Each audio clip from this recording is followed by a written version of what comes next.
अगर आप paramilitary forces में भर्ती का इंतजार कर रहे थे तो आपके लिए बहुत अच्छी खबर है। दरअसल बीएसएफ, सीएपीएफ और असम राइफल्स में हेड कांस्टेबल और सब इंस्पेक्टर पदों पर बहुत सारी भर्ती निकल गई है और अगर आपने 12th पास किया हुआ है तो इस भर्ती का हिस्सा बन जाइए और ऑफिशियल वेबसाइट पर जाकर अपना फॉर्म सबमिट कर दीजिए। बहुत अच्छी बात यह है कि आपको 90,000 से ज्यादा की सैलरी मिल सकती है जब आप सिलेक्ट होंगे। तो कहां पर जाकर फॉर्म भरना है, पूरी डिटेल क्या है, कैसे होगा सिलेक्शन, कितनी मिलेगी सैलरी और क्या एजुकेशनल क्वालिफिकेशन आपके पास होना चाहिए, चलिए सब कुछ आपको बता देते हैं बहुत आसान भाषा में।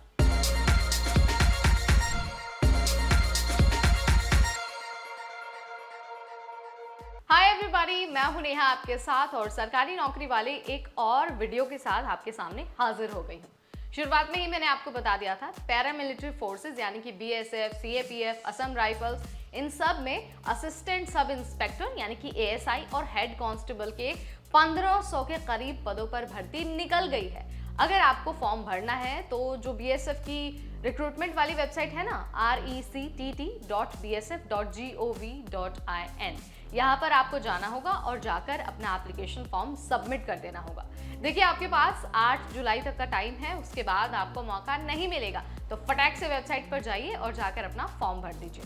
अगर हम बात करते हैं कि कौन से कैंडिडेट एलिजिबल हैं, तो जो भी कैंडिडेट 12th पास हैं विद 50% मार्क्स, वो सभी इस भर्ती का हिस्सा बन सकते हैं। बस आपको मेक श्योर करना होगा कि आप एज क्राइटेरिया में फिट होते हैं, यानी कि आपकी उम्र 18 साल से 25 साल है। आप जिस भी पद के लिए अप्लाई कर रहे हैं उसकी डिटेल्स आप नोटिफिकेशन में चेक कर सकते हैं।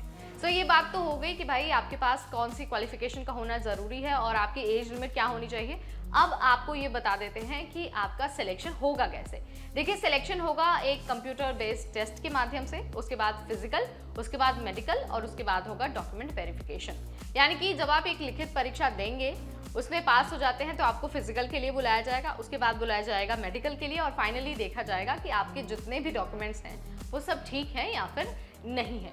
याद रखना है, अगर आपके पास कोई भी क्वालिफिकेशन कम है या फिर आप उस क्राइटेरिया में फिट नहीं होते हैं ना, तो आप फॉर्म नहीं भर सकते, आप एलिजिबल नहीं हैं। अब आपको सबसे ज़रूरी बात बता देते हैं, यानी कि सैलरी कितनी होगी। तो अगर आप असिस्टेंट सब इंस्पेक्टर यानी कि एएसआई पदों पर सिलेक्ट हो जाते हैं ना, तो आपको पे लेवल 5 के अनुसार सैलरी मिलेगी, यानी कि 29,200 रुपये से 92,300 रुपये। वहीं अगर आप हेड कांस्टेबल पोस्ट पर सिलेक्ट हो जाते हैं तो लेवल 4 के अनुसार आपकी सैलरी होने वाली है, यानी कि 25,500 रुपये से 81,100 रुपये तक की सैलरी।